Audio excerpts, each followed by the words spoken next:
I left the lights in my heart on. If you ever wanted to go home, it's like I'm living in a sad song. I don't wanna face it on my own, so forgive me, baby. What do I say to make a difference? I'm going crazy. It's the moment I'm living in. I'm homesick, trying to think of something that we missed. Deep inside, I know if we let it all go, we could still be friends. We could still be friends.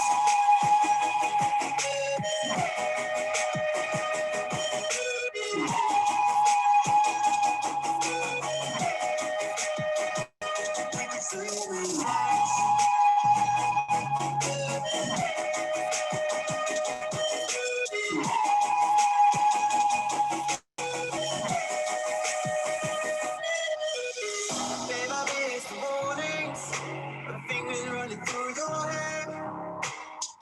There was nothing as important. We felt like billionaires, and was it wishful thinking? I never thought that it would go like this. I will keep on singing till the day I get another kiss. I'm homesick, trying to think of something that we miss. Deep inside, I know if we let it all go, we can still be. Hello, everybody, and welcome to Green New Theater 2020, Part 2. Y'all, there's a better way. This session is being co-facilitated by Groundwater Arts in partnership with HowlRound and the Bats. We are so thrilled to shout out the work that the Black Artists Collective and the Resident Artists Collective have been doing to organize the Bats artists in their ongoing relationship with the Flea. And one note that I've gotten from our friends at HowlRound is for the ASL interpreter to take up more space on the screen and to be more visible. It'd be great if anybody who's a non-panelist to turn your video off. We are hosting the call on Zoom, and there are 49 folks with us on Zoom, and we're also live streaming on HowlRound and on Facebook Live. So hello to all of you who are joining us on those platforms. If you joined us for the first Green New Theater call in June, welcome back and thanks for joining us again. You'll notice that a lot of the language may sound familiar, especially in the beginning, and thanks for your patience as we create radical access points for new people to join us. So let's get into it. This session will last approximately 90 minutes, and we recognize that digital fatigue is real, so you can feel free to leave and come back, stand up, turn your camera off, do what you need to do to take care of yourself at any point. As a heads up, the format of this session is that we plan to talk for about 30 to 40 minutes. Then we will split into breakout groups. And finally, we'll come back to a large group at the end.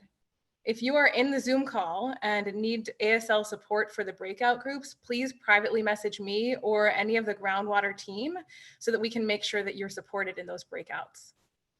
We hope folks will participate in the breakouts because so much of what we're doing with the Green New Theater is based on relationship building and decentralized processes. So we encourage you to participate to whatever extent you can. We're going to take a moment now to introduce ourselves as facilitators. And while we do this, please go ahead and introduce yourself in the chat box using your name, pronouns, and any land acknowledgement you'd like to give. For those of you watching on HowlRound, send us an email to introduce yourself. And for those of you watching on Facebook, please comment. Visibilizing our access needs is a method of accountability. So I want to take a moment to highlight, amplify, and shout out Unsettling Dramaturgy, a colloquium of MAD, CRIP, disabled, and Indigenous dramaturgs from across Turtle Island for modeling what you all will witness us do momentarily. The link to the Unsettling Facebook page is in the chat and in the comments. As soon as Tara will be able to put them there. She's already got it. She's amazing. So I'll go ahead and go first. My name is Annalisa Diaz. I use she, her pronouns. I'm calling from traditional lands of Piscataway Nation, colonially known as Baltimore, Maryland, by the waters of the Chesapeake Bay. These lands have also been cared for by the Susquehannock, Lumbee, and many indigenous nations who are still here today. As a visual description, I'm a brown-skinned woman with long black hair. I'm sitting in front of a black background with the Groundwater Arts logo and contact info on it. At this moment, my access needs are met. I'm the Director of Artistic Partnerships and Innovation at Baltimore Center Stage, co-founder of Groundwater Arts, and also an independent theater maker. I'll go ahead and pass it to Ronnie now. Hello, everyone. My name is Ronnie Pinoy. My pronouns are she, her, and hers. I am Laguna Pueblo and Cherokee and live on the traditional lands of the Piscataway, also known as Washington, D.C., on the waters of the Chesapeake Bay. I am a light-skinned woman with long brown hair wearing a black dress with tan and white stripes. I'm sitting in front of a black background with the Groundwater Arts logo and contact info on it. At this moment, my access needs are met. I'm also producer at Octopus Theatricals, as well as co-founder of Groundwater Arts, an advisor for the New England Foundation of the Arts National Theater Project, and a composer as well. And I'll pass it on to Anna. Hi, my name is Anna Lathrop. My pronouns are she, her, hers. I live on the unceded land of the Lenape Nation, more specifically the Canarsie people, and even more specifically the Nyack peoples, in what is colloquially known as Bay Ridge, Brooklyn, between Upper New York Bay and Nyack Bay. As a visual description, I'm a white woman with blonde hair that is tied up and a light blue denim shirt. I'm sitting in front of a black background with white text in the upper right-hand corner with the Groundwater logo and contact information. The moment my access needs are being met. I am a design research facilitator, a social service designer, and co-founder of Groundwater Arts. And I will now pass it on to Tara. Ische, Tara Chohokifukados. So my name is Tara Moses, and I am a citizen of the Seminole Nation of Oklahoma. I use she, her pronouns. I'm calling from the Muskogee Creek Reservation and the site of the 1921 burning of Blackwell Street. These lands are colonially known as Tulsa, Oklahoma, and I am 1 mile away from the Arkansas River. My access needs are that I will need extra time to respond as my attention is split in multiple directions because I'm monitoring the Facebook and the email and the chat. I may need to go up and get out of frame or temporarily shut off my camera to stretch or readjust because I am nursing a knee injury. Other than that, my access needs are met. My visual description, I have light brown skin, very long, very dark hair. I'm wearing a black shirt and I'm sitting in front of a black background with the Groundwater Arts logo. It also says Groundwater Arts on Facebook, groundwaterarts@gmail.com, and hashtag Green New Theater. I am the artistic director of Tela Tulsa, co-founder of Groundwater Arts, a director and a playwright. And so for everyone who is not with us on the Zoom account, but tuning in on HowlRound or Facebook, you can participate by commenting on our Facebook Live. Don't worry, I see y'all there and we'll be responding. You can also shoot us an email at groundwaterarts@gmail.com. That is all one word, and I've already dropped that into the Facebook comment section. I will be monitoring those channels, dropping every single link that we discuss here also there. And I will be vocalizing what y'all share either on Facebook or through email when we get to the share back portions. And if you are unable to get on Facebook and be on HowlRound and want the link shared, please email us and I'll send them to you. And tomorrow on our Facebook, we will post the Google Doc with all of the links there too, so you will not miss it. Additionally, Zoom, the platform that we are using today and many days, is headquartered in what is now called San Jose, California, on the traditional lands of the Ohlone and Timian peoples. We acknowledge the land Zoom resides on because the work we create together on a digital platform does not exist in an ether, in some imaginary void, but is made possible because of physical land and the indigenous people who steward it. We have a touchstone at Groundwater, a series of values that we return to, and that is start with the ground, give thanks for the water, seed a just future. We at Groundwater are an artist collaborative working together to reimagine the field through a climate justice lens. We do this through many different kinds of projects, and we are here today to talk about our key project right now, Green New Theater.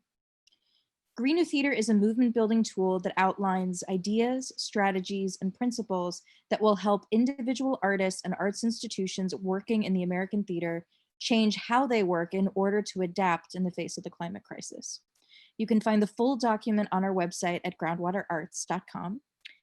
The document consists of 6 principles. They are community accountability, which we discussed at TCG, decolonized leadership practices, publicly transparent budgeting, right relationship to land and history, sustainable resources, and immediate divestment from fossil fuels. We'll also post a link to the document in the chat now. So this call is the second in a series of 6 calls that will span the next 9 months. The calls are intentionally spaced out so that everyone has the ability to opt in and opt out as their personal bandwidth permits. And because deep change requires a lot of time and care. We hope that over the course of these calls, we as a field will feel more equipped to move forward, to move towards justice, both at an individual and institutional level as we look to rebuild. So the Green New Theater document itself was created in collaboration with a wide array of perspectives that center Black, Indigenous, people of color, and disabled people, as those are the folks who are on the front lines of climate change and have been leading climate change movements for decades.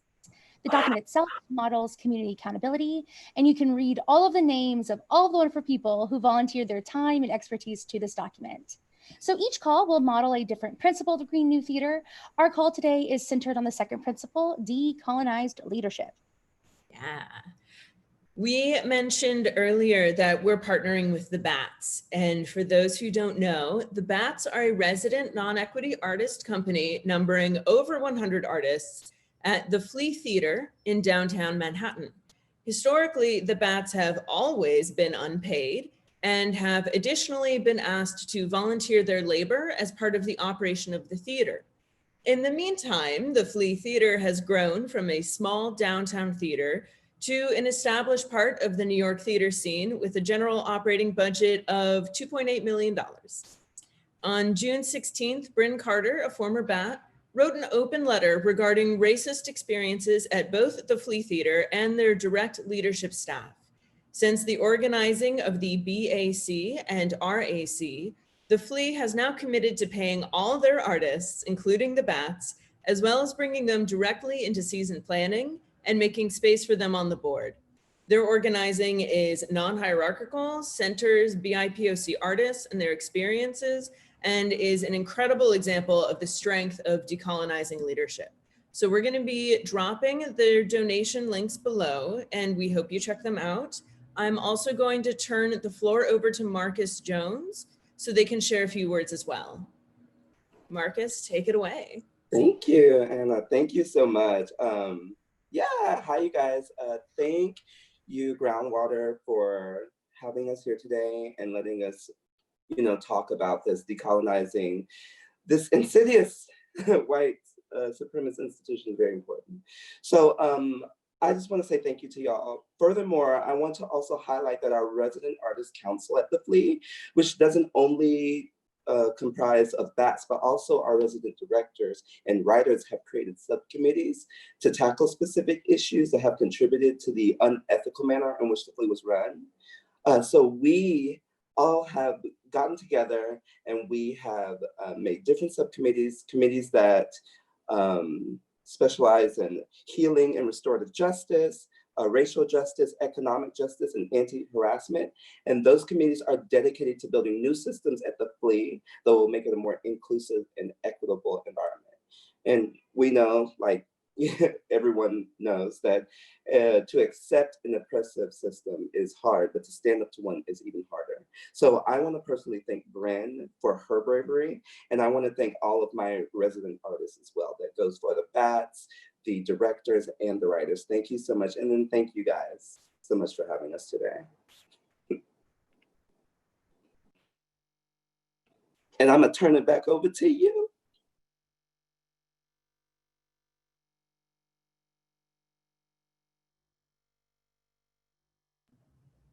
Thank you, Marcus. We love the bats. Tara, do you wanna jump up about I know that you're doing a lot right now, but I feel like you might have some thoughts about land acknowledgements. Yes, I do. First of all, I dropped the Venmos of all of the wonderful people who are taking on the Flea right now, including Marcus. Anyway, in the chat and on the Facebook, so be sure to check that out. But yeah, so today we're talking about decolonized leadership. And our first call, we spoke about community accountability and like in those relations to land acknowledgements, but land acknowledgements just exist in their own little vacuum. They are intensely related to many of the principles. And so as we're thinking about decolonized leadership, I want to talk a little bit about land acknowledgements in general. So within Indigenous communities, there are differing thoughts and opinions about whether we should even do land acknowledgements. So my personal individual thoughts that are in no way, shape, or form representative of any other Indigenous person or of the Seminole Nation is that the educational system in the United States is laughable. It's a straight up joke. And so accurate histories of Black, Indigenous, and people of color are not taught deliberately. Important events that have shaped the white supremacist society we live in today are intentionally left out of curriculums. 85% of US textbooks teach that Native people died out by 1900. The 1921 massacre is still not, nor has it ever been taught in the Oklahoma public school curriculum. So for me, when I think about doing a land acknowledgement or not doing one, I think about the millions of people who have no idea whose lands they occupy and who built it. A land acknowledgement can be and is for a lot of people the first true piece of education they ever received for the lands they occupy, which is tragic, but true. And so I have a lot more that I can say about that, but I will leave you all with this. And I explicitly want to address the white artist and predominantly white institutions. Saying words that you memorized is not enough, nor will it ever be enough. It is the first step. Yeah, thanks, Tara. And I think you speak for this indigenous person as well. That's all. So let's talk about decolonization. In order to know where we're going, we need to look at where we came from. We tend to think of the colonization of what we refer to as the United States as a historical event, but it is the water we swim in. The power dynamics of settler to indigenous person, of first world to developing nation, and I'll say that I have those two terms in air quotes. The real power dynamics between predominantly white institution to the communities we serve are all part of the same colonizing framework. Colonization looks at people, land, and resources as resources to be extracted and monetized. Structures are created to commit violence against those who are different and challenge the dominance of white cisgender, heteronormative, able-bodied privilege, whether genocide to mine and Tara's ancestors and communities, or to the murder of George Floyd in 2020. So decolonization, or I should say decolonization, so that's heard clearly, identify these systems of oppression and works to dismantle them. It is a practice of working with each other and our planet in a regenerative and holistic way. Decolonization is a practice we must embrace if we want to live in a different world than the one we live in now. So at the core of decolonization is the land. Colonization is disconnection from the land, from ourselves, and our relationship to the natural world. For Indigenous peoples, decolonizing means reclaiming the spaces of our traditional territories, renaming spaces to sever the ties of colonially imposed names. Reoccupying and regenerating cultural practices is another way of decolonizing. So is giving younger generations this connection and relation to land. But decolonization cannot just be the work of Indigenous peoples, quite the contrary. Non-Indigenous people must separate themselves from the privileges built into settler society and reject the impulse to be right, to control, to extract, and to own. And the joy of this work is that it benefits everyone. Just like the patriarchy and white supremacy culture, colonization negatively impacts all of us. At Groundwater specifically, we continually work to embed decolonized leadership practices into our collective. In our 4-member collective, we always employ shared decision-making and embrace multiple voices and speaking styles. We reject the notion of following one single leader's vision or aesthetic. It's about what's best for all of us together. We lift each other up as 4 co-founders. Our organization structure is a circle, not a hierarchy. Our financial models reflect this as well. We determined these models collectively, and each one equitably pays our collaborators, invests in our future collaborators, and explicitly, deliberately directs money to frontline communities. Tara's going to be dropping the links to the 3 organizations that we're currently working with to direct money explicitly towards.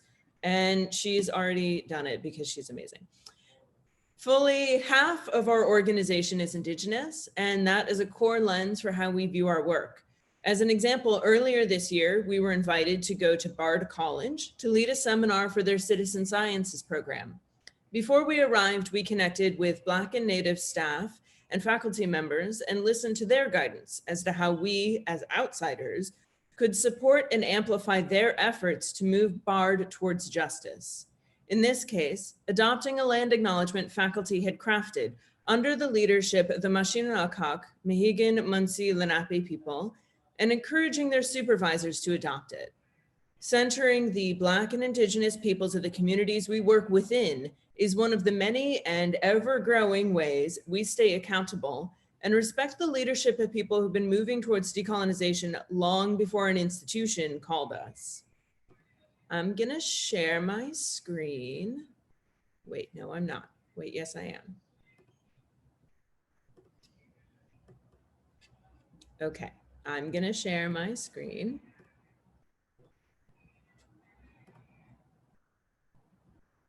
Okay, that's just gonna be what it is. Sorry.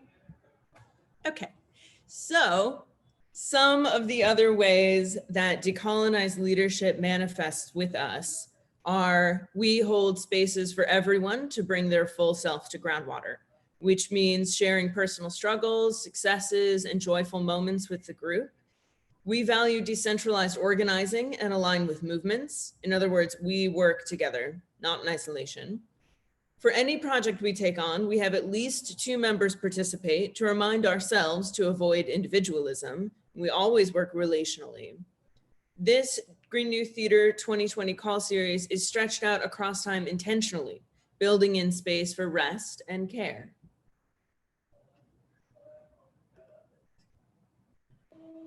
We'd now like to offer a provocation for longer discussion about how we might be generative in our thinking when so much feels like it's crumbling around us. We had suggested a piece of reading called Visitations, You Are Not Alone by two Indigenous writers, Eve Tuck and Karen Recollet.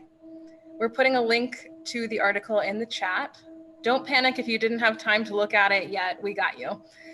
One of the central ideas that comes across in the piece has to do with gaps in knowledge and erased pasts made visible, which can be unsettling.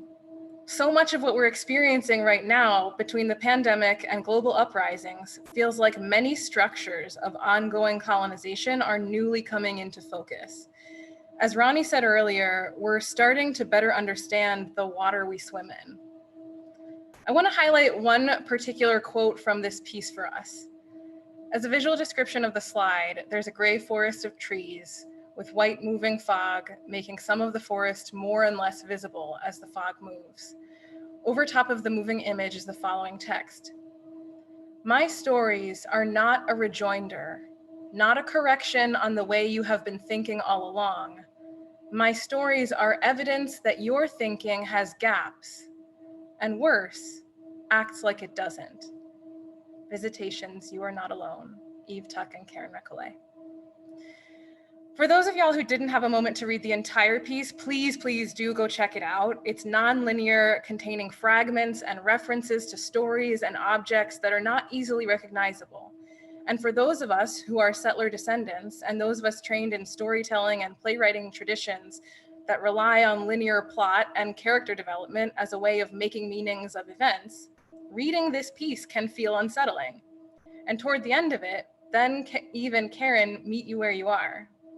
They reject the binary of a right and a wrong way, and instead point out only that in the gaps in our knowledge, when we have the humility to accept that those gaps exist, we can find one another. In other words, in a settler society, the process of becoming unsettled is a pathway toward decolonization. I'm now going to turn it over to Tara for a further reflection. A quick note though, for those of you who may need ASL interpretation in the breakout groups, please let me know in the chat now if you haven't already, so we can make sure that you get the support that you need after Tara's reflection when we move to breakouts. Hi, this is Tara. I'm going to keep my video off so that the ASL interpreter stays highlighted. And I would also ask my fellow panelists to turn their videos off because I noticed on Facebook that was not the case. All right. So we chose Visitations, You Are Not Alone, because the way that the actionable steps towards decolonization are outlined is not written in the way that most of you are used to seeing actions being outlined on purpose. It may take a couple of reads to truly grasp what the meaning is because our brains have been trained to think and read in alignment with Eurocentric academia and white supremacy. There is no, quote, what decolonization means to me, because it already has meaning, real meaning to Indigenous and Black people. We offer this reading to you not to encourage you all to think about decolonization in a visceral, metaphorical sense, but to realize that decolonization is literal, it is actionable. And so I already dropped in both Facebook and in the chat, Decolonization is Not a Metaphor. It's another piece by Eve Tuck and also Kay Wayne Yang. If you haven't read this, or even if you have, read it again. There are very specific things you must do to decolonize, and those have been developed by Native and Black people. When we say give the land back, we mean it, literally.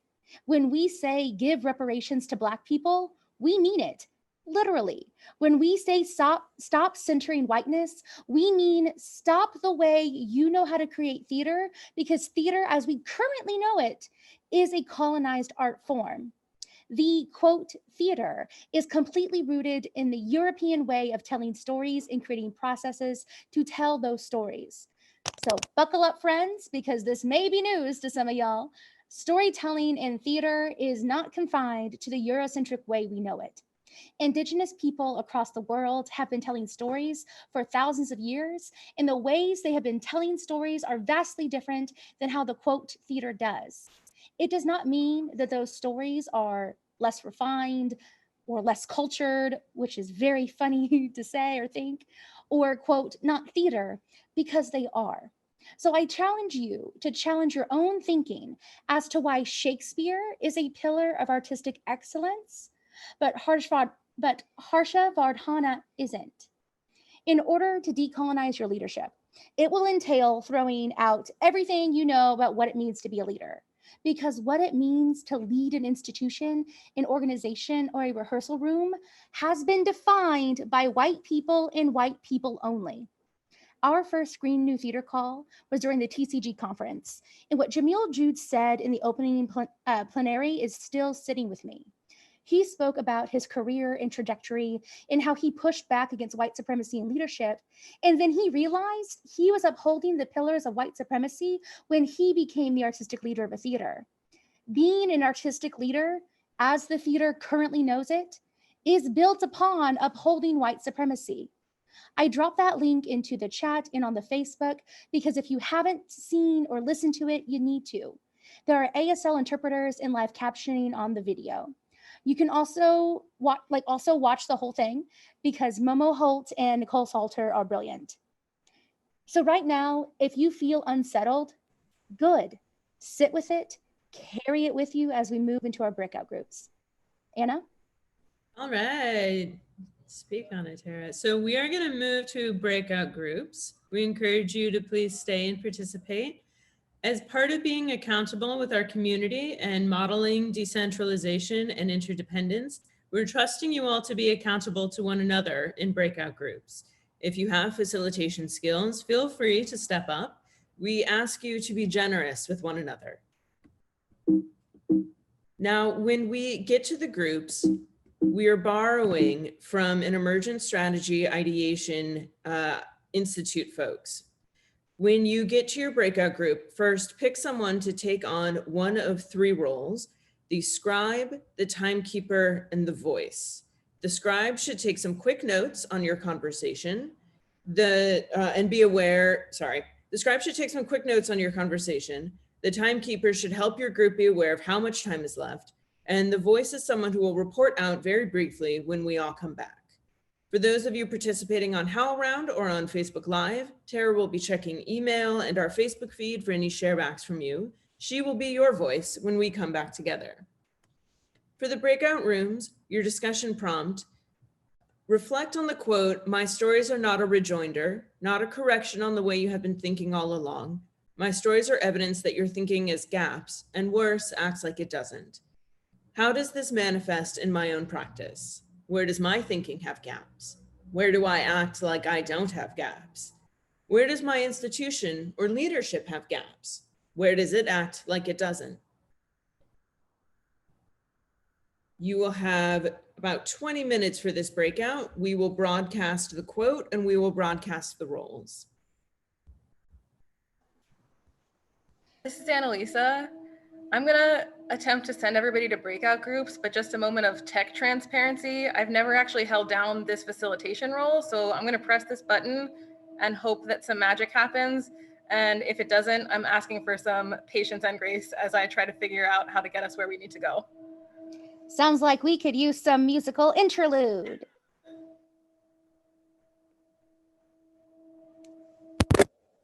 Take it away, Tara.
love cause you look so fine.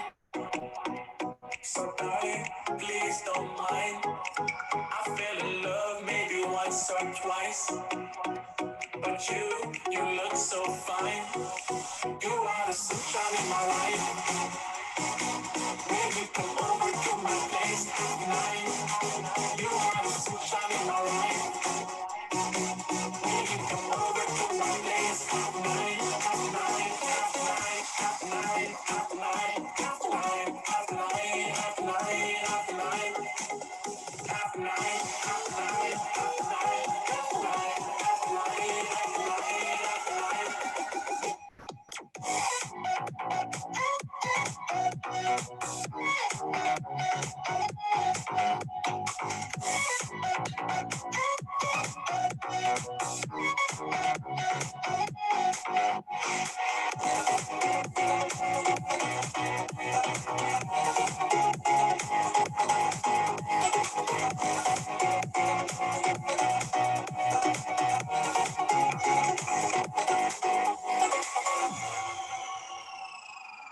oh, I fell in love cause you look so fine. So darling, please don't mind. I fell in love maybe once or twice. But you look so fine.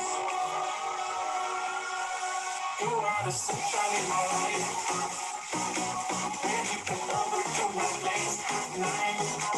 You are the sunshine in my life. Baby, come over to my place tonight.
I'm not that you know I know it. The only place I wanna go, yeah.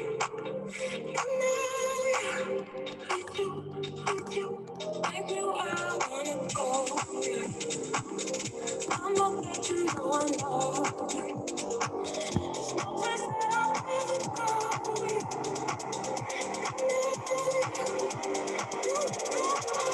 Take me where I wanna go.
Just hold on. Been to places that I'll never go.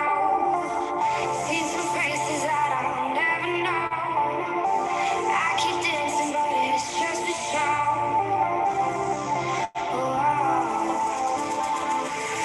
Look up at the sky full of stars. Close my eyes, I only see the dark. Tell myself I wanna seize it now.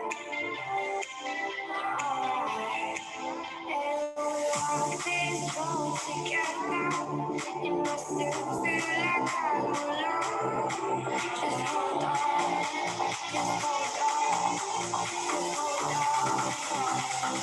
just hold on, just hold on.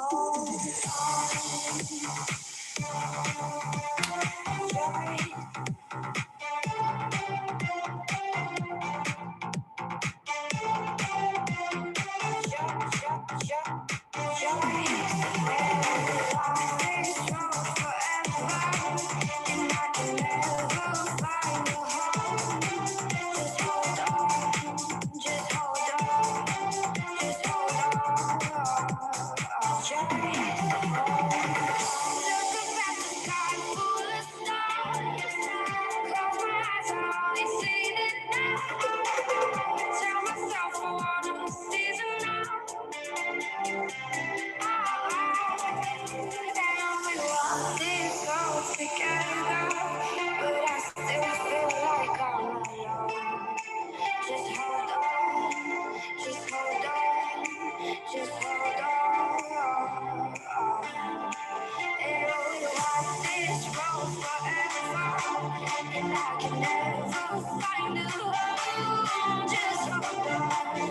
Just hold on, just hold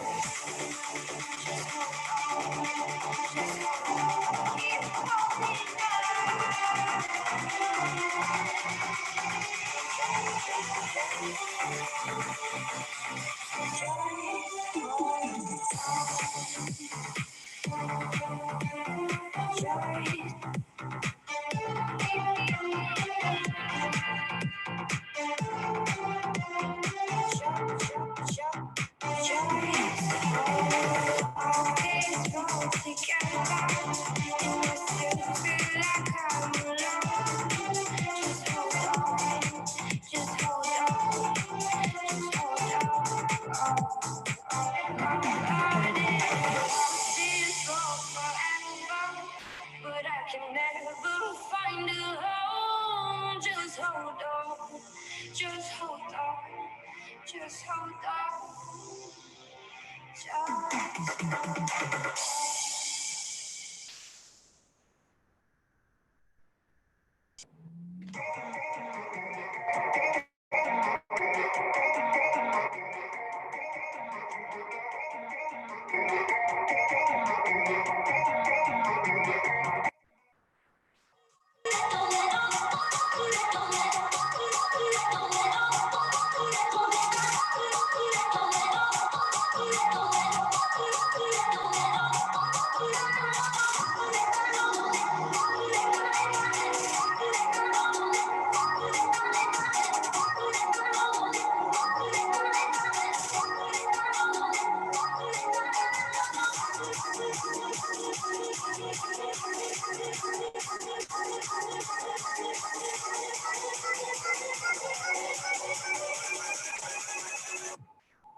Could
I freeze this moment?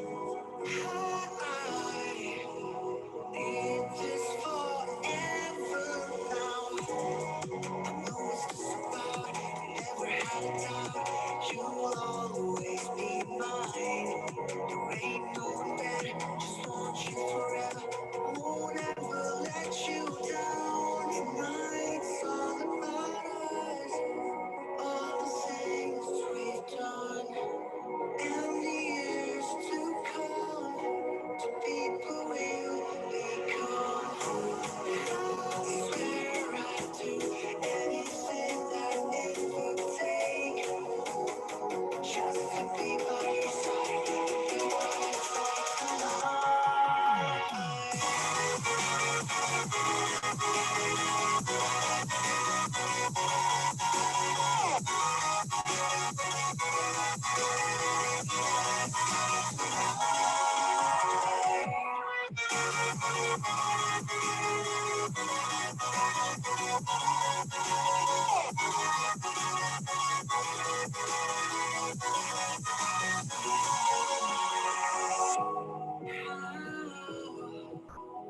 I could just be your lane in your arms. This is my safe haven. I know it's just about, never had a doubt. You'll always be mine. There ain't no one better, just want you forever. Won't ever let you down. Tonight's all about us. All the things we've done. And the years to come, to people we'll become. I swear I'd do anything that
When you shout and change, you give it up like it's over, but never give it away. And I don't wanna fall for you this time. I can't find the truth in all the lies. If I could, I would believe me. If I could, I would need you. I don't wanna fall for you this time.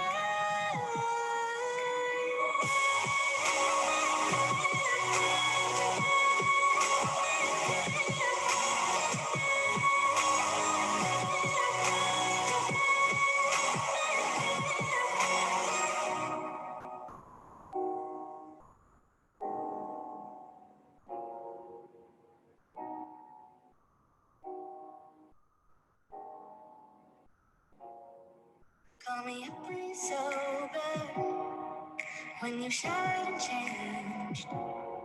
You give it up like it's over, but never give it away. And I don't wanna fall for you this time. I can't find the truth in all the lies. If I could, I would believe me. If I could, I would need you. I don't wanna fall for you this time. And I don't wanna fall for you this time. I can't find the truth in all the lies.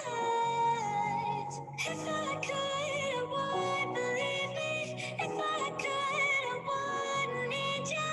I don't wanna fall for you this time.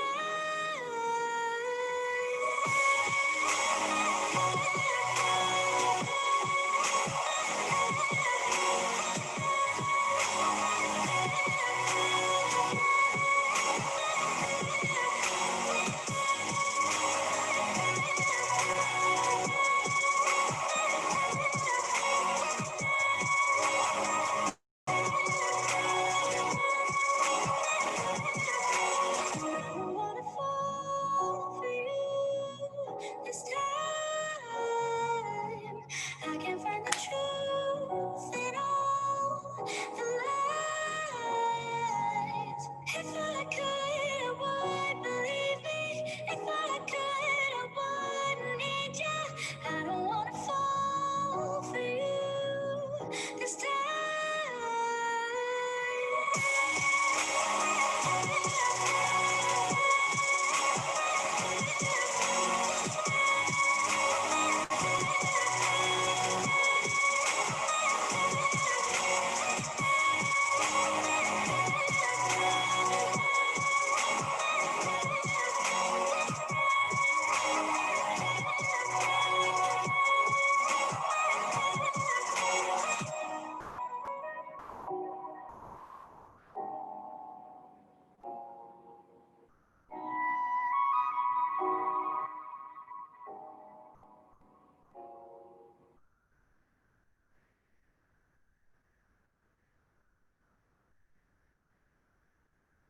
I just want to move on, so I have got to be strong. I know I have to go on, that's why.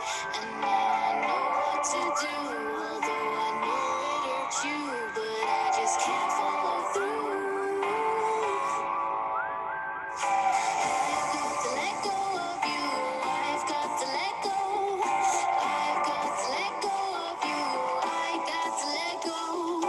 I've got to let go of you, I've got to let go of you. Let go of you, I've got to let go.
show.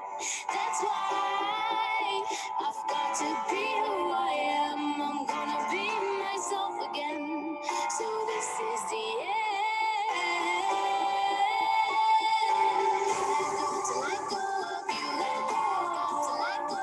I've got to let go of you. I got to let go. I've got to let go of you. I've got to let go of you. I've got to let go of you. I've got to let go of you.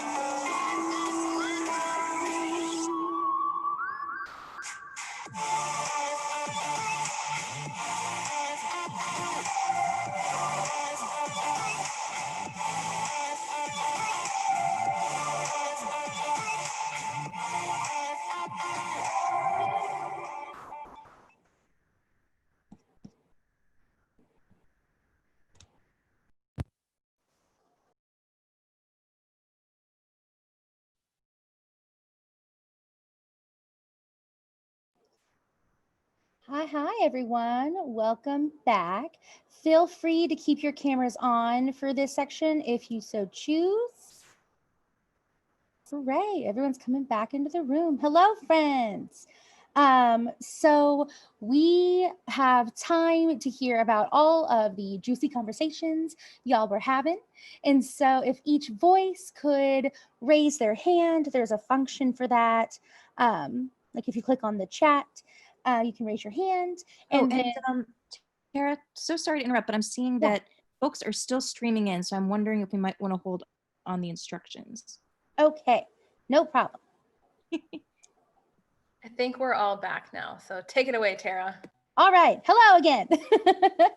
All right. Feel free to keep your cameras on if you'd like. We're going to go around for each voice to have about a minute to share a highlight from your group. And so if each voice could raise your hand and we'll go in order. Anna will facilitate those hand raises and keeping you to your strict 1 minute time. Yeah, and so after every group has had the opportunity to share, we are going to open it up into a discussion. This is a free-forming, not structured discussion. So feel free to respond to the sharings, ask a question for the group, whatever you'd like. And just for order's sake, we'll keep the hand-raising tool and continue to facilitate that way. If that sounds cool, great. We love enthusiastic consent. And so with that, I'm going to hand it over to Anna to facilitate the hand raising. Yeah, and so you're free to either raise your hand in the participants. Don't raise it in your video because I will not be able to see you. But you can raise it in the participants, or you can drop a raising a hand in the chat like some folks have done, because that's great. We're going to start with Steph Watson. Steph, take it away. All right, well, hello all. I'm Steph Watson. I'm the artistic director of a new company, North Star Repertory, and I really had a good conversation with our group.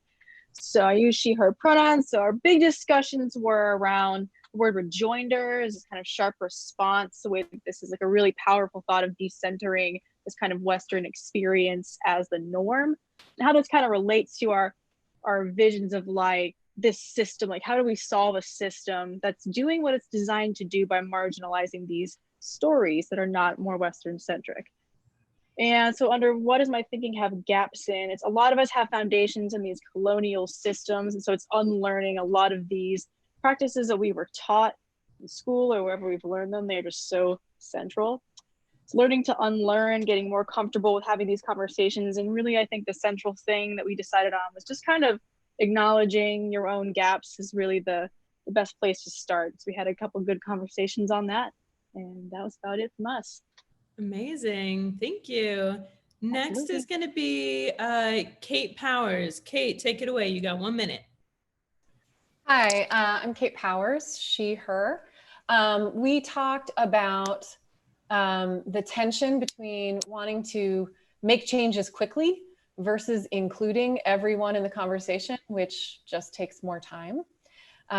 We talked about the tension of buying into the white supremacist structures and trying to replace a white head with a black or an indigenous one versus changing the entire structure. And we talked a little bit about sort of that tension between where am I as an artist, not me personally, but us in the group, where am I as an artist? Am I in a space where I feel like I can bring my full self, or do I need to shut down some of who I am in exchange for an opportunity? And also the gap around not knowing what we don't know. Great, thank you. Next is going to be Bree. Hi, I'm Bray Catlin, they, them. A lot of us ended up really focusing on intersectionality and accountability. We mentioned that intersectionality in general is supposed to expose everyone's blind spots to everyone else's lived experiences, and that their experiences are still valid. They've happened, whether or not you've experienced that as well. And then as far as accountability, we were thinking about within organizing groups and within separate organizations, and extending the accountability outwards from beyond specific communities and holding other organizations accountable as well, and how we would do that, how we would approach that. And it's one thing to hold yourself accountable, and it's harder to extend that further. And how do we change these power structures and make sure we do so justly so it benefits everyone and not just a select group of people? Amazing. I'm going to have to cut you off right there because we're going to try and stick to the 1 minute. Next is Shireen Izam. Hi, thanks. I'm Shireen, she, her pronouns. We talked about how just creating leadership opportunities for the sake of leadership opportunities without consulting other people is, and even if the spirit of equity is there, is not necessarily equitable. Like, everybody wants change, but not everybody wants responsibility. And so having people create their own, being a part of the conversation to create how they are in community with each other is one thing we talked about. We talked about an experience of being in a education environment where, for directing specifically, being all the students being women and all the teachers being men, and having the experience of their leadership and their directing style being the right one. And if you're not doing it that way, then that style is not as powerful, or not as or isn't what a directing looks like. We also had we talked mostly about our gaps. We talked about the time that the American theater, the traditional American theater, like, ascribes to how to create work, and how that's not really equitable to this moment. And also specifically in this moment where there's like, why do we need to be productive? How are we taking care of ourselves? And why are we turning this art into a business model? Shireen, I'm sorry, I'm gonna have to stop you there. Oh, great. There was one more point, but I get it. Okay, we will have a discussion. Next is going to be Claudia. We discussed so many good, juicy, beautiful things. We started with Shakespeare. We talked about audience members not being able to decode an African-American coded performance, and wondering how some audience members will decide how to audience well, and then they will tell other audience members how to audience well. And how do we learn what audiencing well even means? Who gets to decide? Who gets to decide what's good? That was a big thing. What's good? How do we even know what's good? We were raised to survive within a white supremacy culture. So we know how to do strategic planning to survive in that construct, how to resist in that construct. How do we even know what the gaps are in a liberatory discourse, in the world that we might build for ourselves? So our gaps, we don't even know what they are. We talked about how the single playwright director model is a colonialist model, and how it focuses on, and we think that ensemble creation is a more decolonized practice. We were excited about that. And Claudia, I'm so sorry. Can I cut you off? Yeah, that was stuff. All right, goodbye. Yes, We'll come back girl, to it. We'll come please. back. Next is Estrita. Go ahead.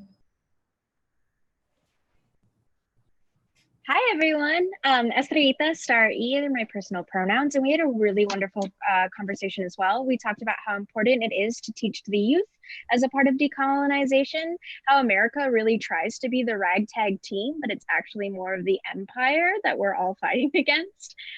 When does our heroicism actually become trauma or become traumatic? And can white leadership actually be decolonized? And then as a leader with justice, what is the fear of decolonization often within our spaces? And that we talked a little bit about not knowing what the concept is and what it means, that we don't want to feel bad within this work. And we don't want to feel bad because when we cause harm, usually in our society, we get punished by the carceral system. And that's only really like what we know and how that internalizes within us. And then also the connection between capitalism and not wanting to enact decolonization, because at the end of the day, we are organizations meant to make money and not the art isn't at the center. Oof. All right, so sorry, I'm having a lot of feels. Next is going to be Ure Egboho. Hi, yes, okay, so I was with group 1 and we talked about a lot of things, but trying to get into one.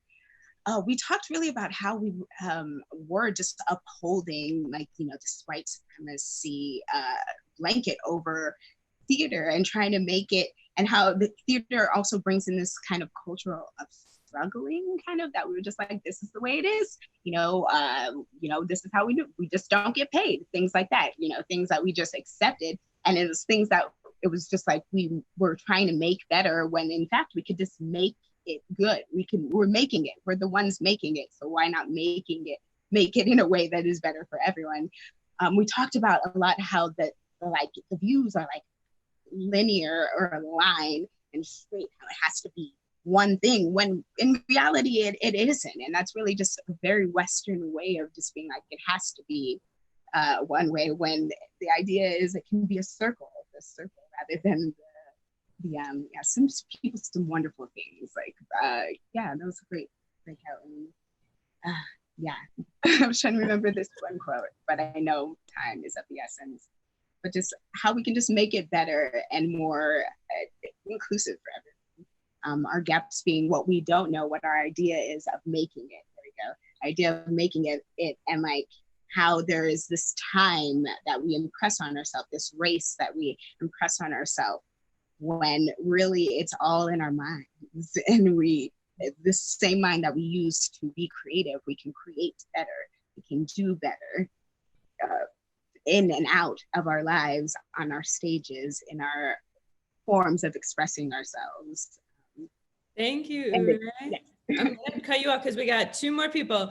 We have Adam, and then Tara is going to be the voice of the Facebooks. So Adam, go right ahead.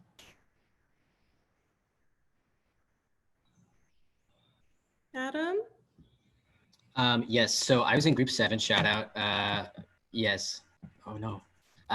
My name is Adam Coy, he, him pronouns. Our group spent some time talking about how or recognizing that we all have blind spots, all of our colleagues have blind spots, all of our collaborators have blind spots. And a lot of those kind of felt related to upholding these structures that we've been taught, and that we've been taught that we need to master in order to work in the theater and to be artists, right? And also learning and acknowledging that there are many ways to build a structure that stands, right? And that our way might is not the only way, and to rethink how you examine somebody else's work, learning that the structures that we're taught to master are problematic, even if we want to disrupt those structures. Why do we spend time and energy trying to learn those structures so well? And then kind of we spent some time talking about the pandemic a bit, and how there's a challenge and an opportunity as we have to think about how we work in different ways during a crisis, and as artists trying to manage both of these crises at once is challenging, and that's where we're at. Thank you. All right, and Tara, take it away, voice of the Facebooks. Yes. So Starry was reflecting on one of their gaps being choosing plays and stories that are primarily written by white male authors for their elementary school theater program that they teach. And so they want to decolonize their class library, diversify their play selection, and also want to make sure that it's done in a mindful way that's teaching students to honor stories from all cultures without culturally appropriating them. And then furthermore, wants to make sure that they are not passing the same implicit bias they hold onto their students. Another reflection from SMJ is sharing a gap in education about how they were taught that writing by people who were like Shakespeare and Chekhov and Miller and Mamet and Tennessee Williams, and that there was no space for anyone else. And they think that creates an implicit bias when looking at what plays, quote, look like plays. So like, yes, thank you, my Facebook friends, two wonderful reflections and discussions about the gaps that they hold. And so with this, we have 15 minutes together. We would like to keep the last 90 seconds. So with that, about 12 or 13 minutes, we're gonna open this up to anyone who wants to share back anything as we engage in an open forum discussion. And so again, ideally, please utilize the raise hand feature. And again, keeping accountable to everyone else. Let's all be mindful of the time that we use and yield to our fellow groups in the Zoom.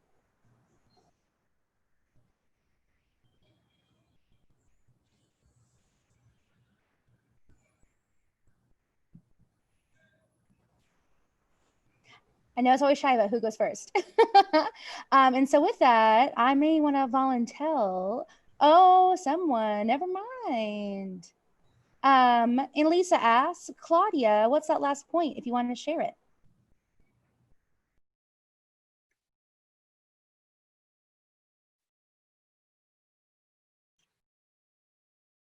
Colleagues, continue. I'm now trying to regain what that last point was. I let it go. I was also going to ask Shireen, I think you also had a last point you wanted to offer. Want to give you some time. Sure, actually, I'm ready with that one because it was pretty ripe for discussion. It was brought up that some people have maybe some apprehension or fear around stories that they love to tell, but are not necessarily they're from that community. So like being either like the Laramie Project or Carolina Change, and like does that mean that people can never tell those stories? And that led to a little rich discussion about like representation and equity and maybe balance. And we didn't really we just sort of started getting into it, but I think for this group, it might be an interesting sort of prompt to have a deeper, longer discussion about.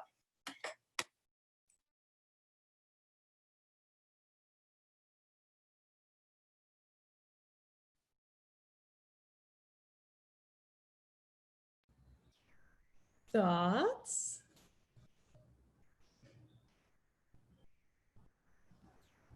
If I may share something back as people are percolating, what I really loved hearing from so many groups and from Facebook is trying to like unlearn what we think like a play is, what we think is high quality art, good storytelling.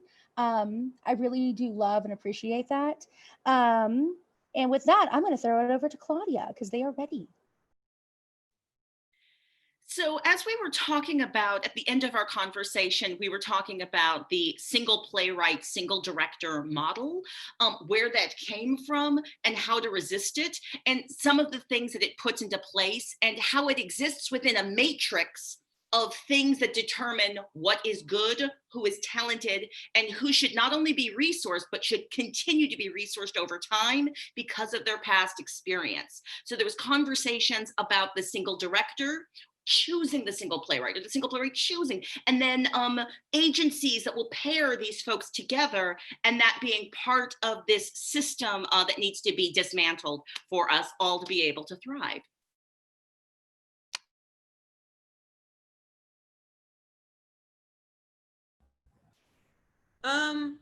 So we have a couple raised hands about representation, equity, balance, and then who has the right to tell certain stories. Kate, why don't you take it away? I think you had dropped in first. Actually, I'm going to defer to Liz, and then maybe I'll chime in after if that's okay. Yeah, I was just going to mention I was having a conversation about this recently. I identify as Caribbean American, and you know, a lot of the stories that are being told right now in our industry are either very specifically for Black Americans that are descended of people that were slaves in this country, or the stories of African immigrant families, first generation, et cetera. And like Caribbean Americans have definitely been left out of, just left out of the canon right now. And I bring that up to say, I think, I don't know that acting is the only, it's the actor is not the only role that is telling the story, right? Like there are other people who are in charge of telling the story. So when you have, you know, a Ghanaian playwright and a Ghanaian director and all of these other people surrounding the authenticity of it, I think there is room for, and just speaking to the Black diaspora specifically, for a lot of that like ancestral knowledge to vibrate between bodies. And so I'm interested in how we can liberate ourselves from sort of some of the ethnic groups that were already put on us by the colonizer and explore some other ways of being. But I know that work isn't going to be easy.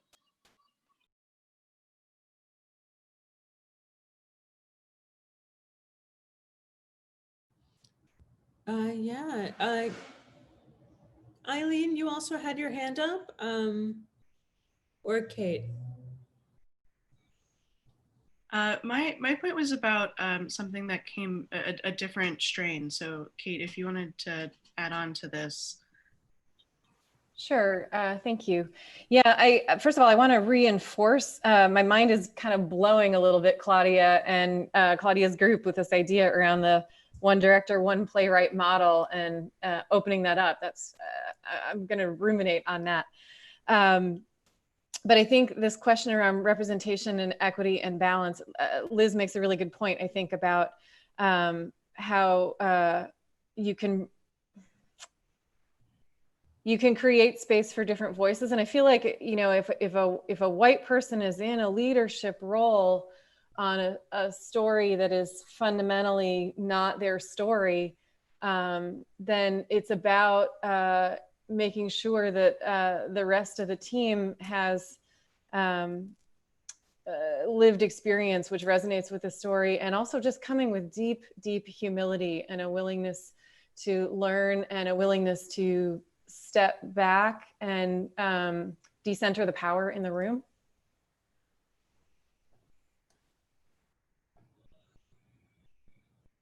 Thank you, Kate. Eileen, do you want to jump in? Yeah, I wanted to, so a question that came up in our group discussion was, what is efficiency for in art?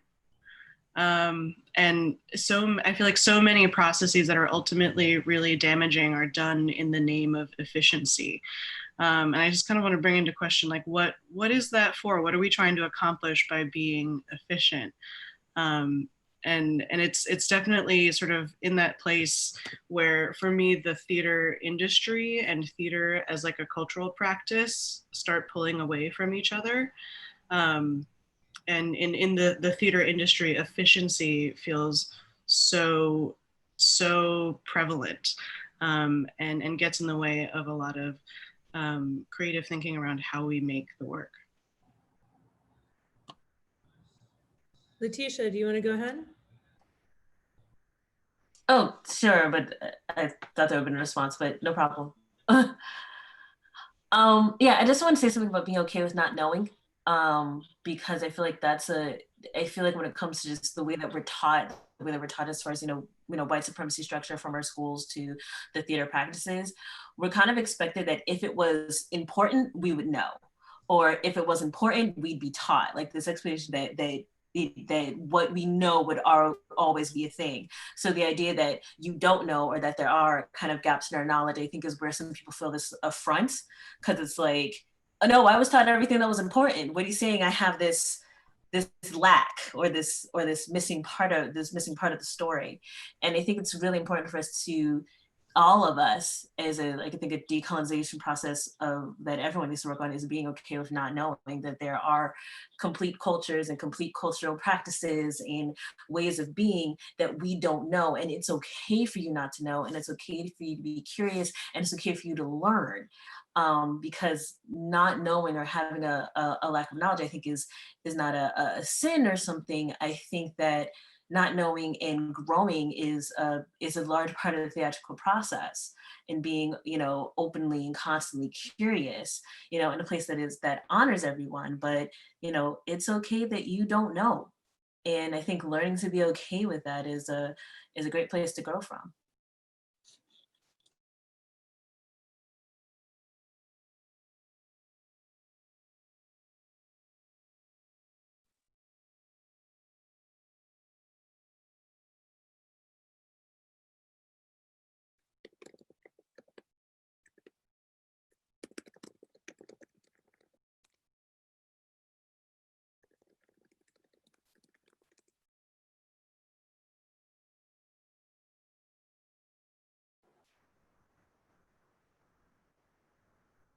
Yes, Ronnie, go. Yeah, I didn't want to, jump the system. There's a lot about what's being said that's resonating with something I've been working on and thinking about personally, which is really about how this vulnerability and the sense of, but I've gone through the process of supposed to learn how to do it the right way, the best way, and breaking that back down. I think something I've really put together is that perfectionism and white supremacy culture really go together hand in hand. And it's this idea of being wrong, of experimenting when you've been told, oh, but this system is the one that's the good one, that's going to get you the accolades and the jobs, and that's the right way to network and the right way to present yourself, even if it feels inauthentic to you. I think there's a real embracing that I'm seeing a whole community of people do, especially in the last couple months, around being okay with failing gracefully and getting better at failing, or at the very least getting it wrong, right? And I think so much of what we're talking about is connected to that. The other thing I just wanted to shout out, because I see Lauren Turner in the chat, is I've just been so inspired recently by what a tool future imagining, and everything from the Afrofuturism movement to movements that really imagine a future world that looks very different than the one we live in now, and gets us to a place of imagining how to bridge that gap. Because that, I think, can really get your head out of a space of, oh gosh, how can I kind of pivot from this, how can I get out of the water I'm swimming in? It just feels like no matter where I go, there's still water, even if I try to do something different. But thinking about dreaming a different future and building towards that can feel more active, more generative, and it feels like you're building to more possibilities than feeling like, oh gosh, I'm gonna have to undo what I'm learning, every day. So anyway, just two offerings that have been useful for me recently. Thank you, Ronnie. Yeah, thank you all for your discussion. I think, if I may, one thought to close out, and then I'm going to hand it over to Annalisa. Thank you all so much for your vulnerability in these discussions about what do we do, how do we build. I just want to take a moment to highlight and to just verbalize and amplify that there are Indigenous people and there are Black people who already do this, who the way that they lead is decolonized. It's not rooted in white supremacy. It's rooted within not bad colonialism, you know? Anyway, and so as we're thinking about like envisioning what the future could be, there are scores of folks who we can look to for leadership and continue to amplify and to pay with that and support. Anyway, so I just wanted to leave you all with that. And with that, Annalisa, close us out. Oh my gosh, I was like having trouble unmuting myself. And now, of course, I've lost where I am in the world. Okay, I found myself. So as Tara said, thank you all so much for taking the time and making space to be with us and with each other today. A big, big thank you to our friends at HowlRound and at the Bats for the support during the second chapter of Green New Theater 2020. Big, big thanks to our ASL interpreters and our captioner for today. It has taken an entire village, y'all.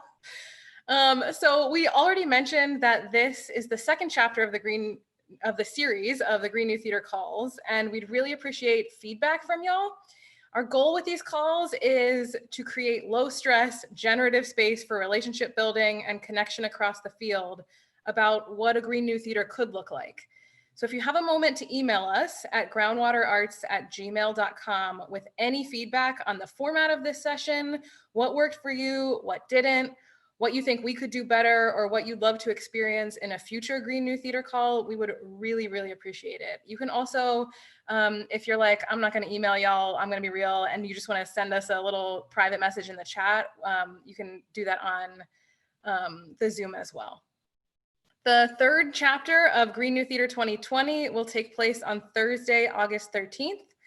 We will be talking about sustainable resources, and we will be partnering with the First Peoples Fund. Shout out to Lakota land protectors demanding their land back and their sovereignty over the sacred Black Hills be recognized. If you'd like to stay in touch with us, you can email us at groundwaterarts@gmail.com, join the Groundwater Arts Slack at groundwaterarts.slack.com, or follow us on Facebook. And we'll leave you with just one final quotation from Visitation, You Are Not Alone. Again, this is by Eve Tuck and Karen Recollet. My attention and my intention are for land and water, and sky and stars, and underground territories, and even deeper pathways. We hope to see you all again very soon. Thanks, everyone. When we used to run